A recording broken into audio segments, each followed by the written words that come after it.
तो खाली घूमे लेने बोने रे छटुओ।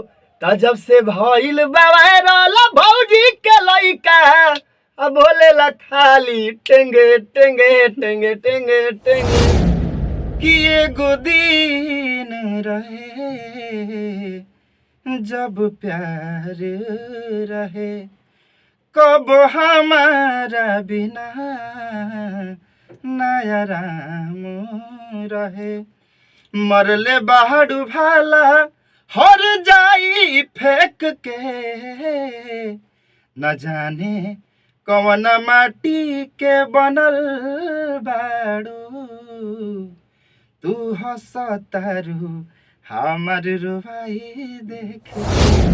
नमस्कार, खुशी न्यूज में आप लोग का स्वागत है। अभी हम पहुंच चुके हैं मीठापुर जानकी स्टूडियो में और यहाँ पे है भोजपुरी के सुपरस्टार गोलू निगम। तो आइए आप लोग को मिलाते हैं गोलू निगम से। बहुत बहुत स्वागत है खुशी न्यूज में आपका। कैसे हैं सर?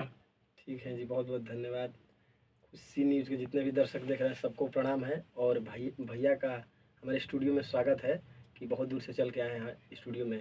आपका ये गाना वायरल हुआ था, टेंगे टेंगे गाना। यह गाना कहीं ना तो कहीं एकदम जबरदस्त तरीके से आप गाए थे और यह गाना वायरल हो गया था।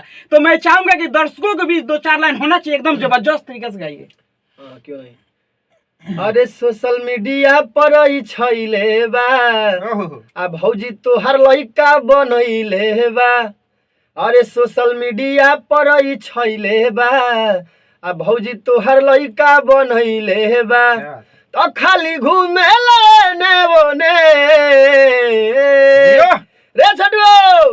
तो जब से भइल वायरल भौजी के लइका अब बोले ला खाली टेंगे टेंगे टेंगे टेंगे टेंगे।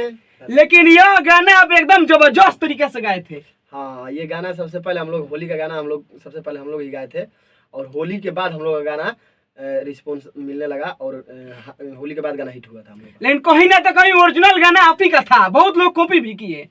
हाँ, ओरिजिनल मतलब भोजपुरी में हम लोग ही सबसे पहले ये गाना बनाए थे जो वायरल हुआ था। वो लड़का जो अफ्रीका का, तो हम लोग सबसे पहले हम लोग ही गाना बनाए थे ये वाला भौजी का लइका बोले टेंगे टेंगे। उसके बाद सब लोग सब लोग गाए थे। कहीं ना तो कहीं आपके गाने को खेसारी लाल यादव भी कॉपी किए थे। हाँ, खेसारी भी अभी गाए थे, वो भी उस टॉपिक पे उठा के गाना गाए थे और उनके गाने से थोड़ा सा हम लोग का गाना थोड़ा सा दब गया, तो इस बात से थोड़ा सा हम लोग को दुख हुआ, बाकी बढ़िया था। लेकिन अभी आपका कौन सा प्रोजेक्ट आया है और किस किस कंपनियों से आ रहा है? अभी मेरे ऑफिशियल चैनल गोलू निगम ऑफिशियल से, नंदी फिल्म से हम लोग का चैनल है और हेल्प म्यूजिक मीडिया। तो अभी इस पे हम लोग का गाना बहुत तगड़ा तगड़ा आने वाला है। लेकिन अभी गाना हम लोग का छठ का कर रहे हैं, कॉमेडी भी कर रहे हैं और पारंपरिक भी कर रहे हैं और छठ बाद भोजपुरी गीत आएगा। तो मैं चाहूंगा कि एक और गाना होना चाहिए दर्शकों के बीच, एकदम जबरदस्त तरीके से गाइए। हाँ, क्यों नहीं। तक के प्यार के ऐसन सफाई गईल आ किडनिया लीवर बेचाइए गईल आ मरे के शंका बढ़ाइए गईल किडनिया लीवर बेचाइए गईल। ये गाना मेरा अभी रिलीज हुआ है गोलू निगम ऑफिशियल पे। लेकिन ये भी गाना आप एकदम जबरदस्त तरीके से गाए हैं कहीं ना तो कहीं। हाँ, ये भी कॉमेडियन गाना है। आप सब जाइए गोलू निगम ऑफिशियल पे सुनिए, बहुत तगड़ा गाना है। ये गाना हमें लग रहा है कि एकदम 2026 में एकदम बवाल कर देगा। अरे नहीं, 2026 में हम लोग तो अलग गाना करेंगे। ये अब तो शुरू हुआ है ना, 8 महीना बाद हम लोग गाना अभी गाए हैं, क्योंकि मेरा तबीयत खराब हो गया था थोड़ा और मैं बहुत बीमार हो गया था। गाना गाने के बाद कुछ घटनाएं थी जो मेरे साथ घटी, उसके बाद अब फिर से हम आए हैं। तो हम लोग स्टूडियो खोले हैं पटना में, उसके बाद हम लोग का काम रेगुलर अब चालू हुआ है। कहाँ तक आप पढ़े लिखे हैं? अरे हम ज़्यादा पढ़े लिखे नहीं हैं, इंटर पास करके उसके बाद ITI किए हैं। शादी हुआ है कि नहीं हुआ है? अभी कहाँ शादी हुआ महाराज, अभी शादी होगा अभी तो शादी बहुत समय है। बिल्कुल, तो देख सकते हैं आप सबकी यही है गोलू निगम, और कोई भी गाना गाते हैं एकदम जबरदस्त तरीके से।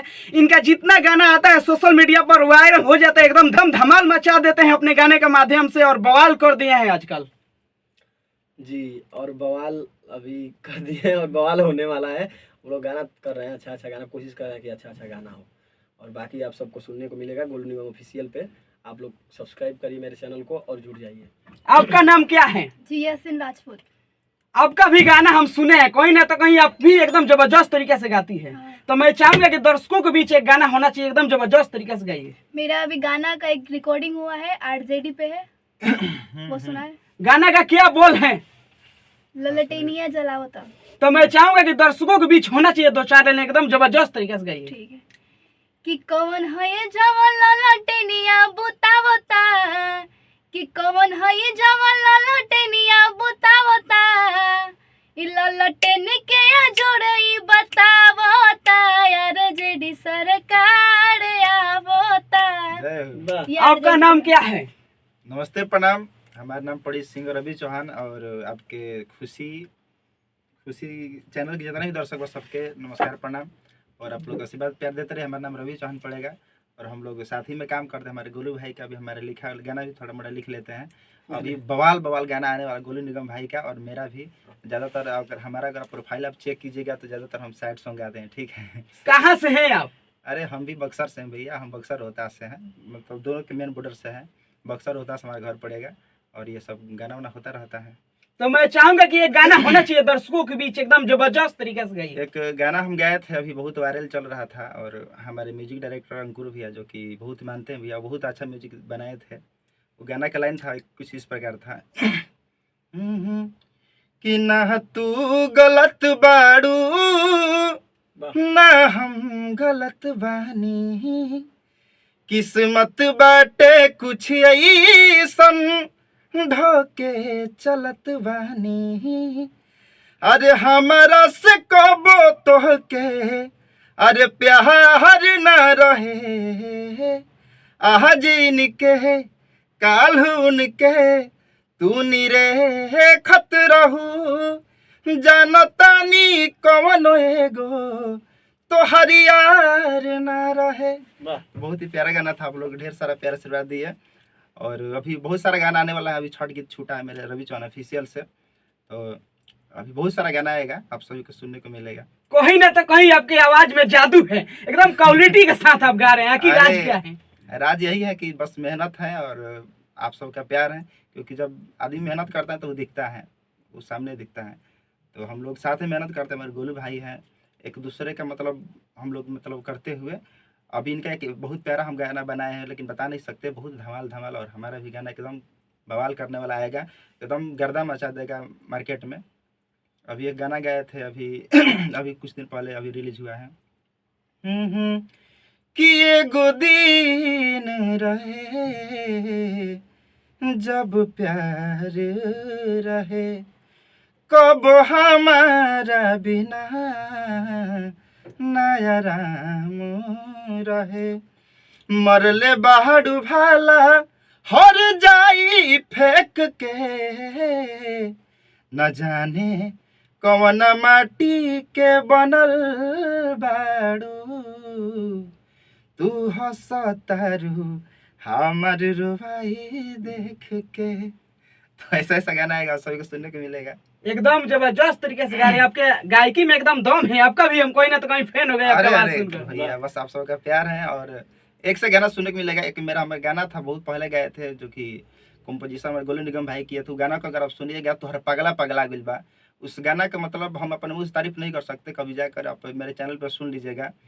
वो गाना मतलब इस प्रकार है, ना दिन होला ना रात होला, अपने परछाई से बात होला, ना दिन होला ना रात होला, अपने परछाई से बात होला, तो करी का चढ़ाई काठा उ दिन आ गइल बा, तुझे के प्यार से तू कहत रहू पागला, सचो में पागला गइल बा, जे के प्यार से तू कहत रहू पागला, सचो में पागला गइल बा।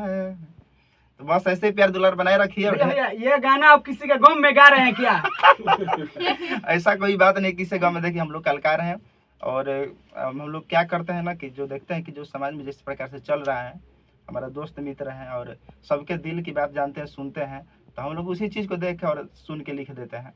तो ये गाना को लिखे थे हमारे गोविंद अरमानी भैया, ठीक है, गाना हम नहीं लिखे थे, गोविंद अरमानी नाम है, बहुत बड़ा उनका गाना है, नीलकमल गाए थे, लड़का तोहरे के पापा का था, बहुत बड़ा हिट हुआ था और उन्हीं का ये गाना हम गाए थे, बहुत ज़बरदस्त तरीके से, मतलब गाना रिकॉर्डिंग किए थे गोलू भाई, कंपोजिशन किए थे गोलू भाई और म्यूजिक दिए थे अंकुर भैया और छोटा मोटा सिंगर हूँ थोड़ा सा, उसमें भी आवाज़ दे दिया था। और छोटा मोटा मत कहिए, ये जो आप सब देख रहे हैं ये बहुत बड़ा सिंगर है और बोल रहे हैं कि हम छोटा मोटा है। इनका आवाज से क्वालिटी का साथ लग रहा है कि एकदम जबरदस्त तरीके से गा रहे हैं और इनके आवाज में जादू भरा है। राइटिंग भी करते हैं और गाना भी गाते हैं, लेकिन बोल रहे हैं कि हम छोटा मोटा है। अरे देखिए क्या होता है ना कि कुछ अपने से नहीं बोला जाता है, अगर आप कह रहे हैं तो आपकी मतलब वो है।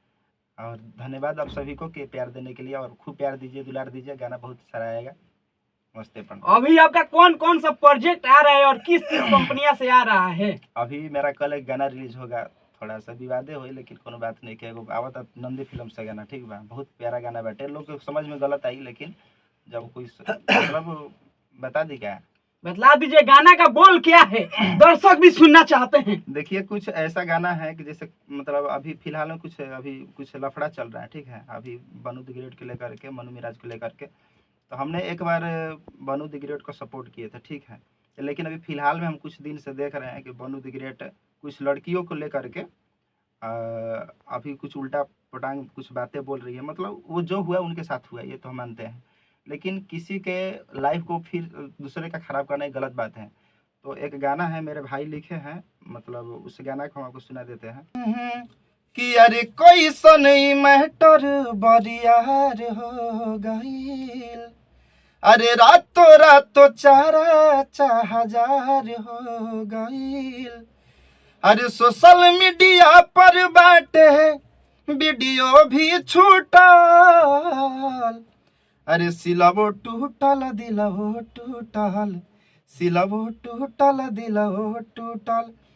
मतलब लोग गलत समझेगा, सिला मतलब उस लड़की का नाम है, सिलवा लोग उसके नाम से जानता है। उसका लाइन है, लाइव आके वाइफ हाई ओ करे बतावेली, अखिया से लोरावा के नदिया बहावेली, अखिया से लोरावा के नदिया बहावेली, अरे नाम बदनाम भइल किस्मत बाटे फूटल, अरे सिलवो टूटल दिलवो टूटल।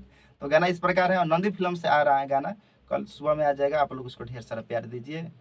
जय हो, ढेर ज्यादा बोल दिए। यह गाना कोई ना तो कहीं एकदम हंगामा कर देगा। अरे करना चाहिए, हम लोग काहे गा रहे हैं, तब क्या आए गाना एकदम बवाल होगा। और नंदी फिल्म्स भोजपुरी पे ये गाना रिलीज होगा, आप लोग ढेर सारा प्यार आशीर्वाद दीजिए। लास्ट में आप क्या बोलना चाहते हैं हमारे खुशी न्यूज के बारे में? हम यही बोलना चाहते हैं कि आपके खुशी न्यूज के कितने आपके सब्सक्राइबर हैं? 13,000। हम चाहते हैं कि आपका 13 करोड़ सब्सक्राइबर हो जाए। भाइयों से निवेदन है कि आप लोग इनको खूब सपोर्ट करिए और इनको इतना बड़ा मतलब यूट्यूबर बना दीजिए, भैया को रिपोर्टर बना दीजिए कि पूरा दुनिया में छा जाए। आप सभी से यही निवेदन है। इतना सब्सक्राइब कर दीजिए कि मेरा मोबाइल हैंग करने लगे, यही होना चाहिए जो भैया बोले हैं। सही बात। और वीडियो आप लोगों को कैसा लगा? अगर आप लोग को मेरा वीडियो अच्छा लगा तो चैनल को सब्सक्राइब करिए और वीडियो को लाइक करिए और वीडियो को अपने दोस्तों में शेयर करिए। फिर मिलेंगे नेक्स्ट वीडियो में।